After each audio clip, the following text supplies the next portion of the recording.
Welcome to the Exam Coach 11 Plus Exam Daily Vocab Show, where we build your 11 Plus Exam vocabulary one word at a time.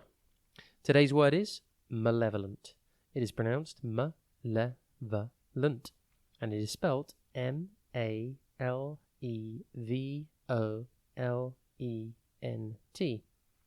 Think male and then violent, but without the I. Malevolent means having or showing a wish to do evil to others. For example, you could say, the villain had a malevolent look in his eyes.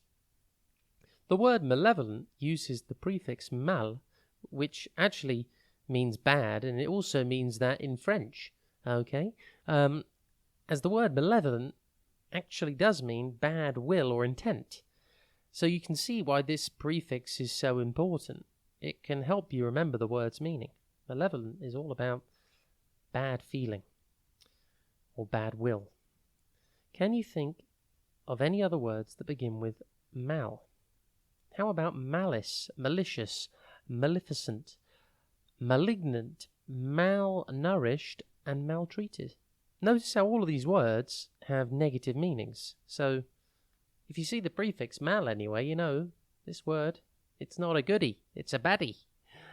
Malevolent is an adjective and therefore a describing word. For example, you could say, fortunately, the criminal's malevolent plot was thwarted. To find out the meaning of thwarted, you gotta listen to another Exam Coach 11 Plus vocabulary show episode. Malevolent is defined in the dictionary as causing or wanting to cause harm or evil. Malevolent synonyms include malicious, malignant, murderous, sinister, vengeful, vicious, and wicked. Antonyms include benevolent, friendly, good, kind, nice, pleasant, and amiable. See if you can see anyone behaving malevolently today. It could be the villain in your favorite TV show or a book you're reading. Either way, impress your friends by using the new word today, malevolent. Have a top day ahead, and we'll be back tomorrow at the same time for another Exam Coach 11 Plus Exam Daily Vocab Show.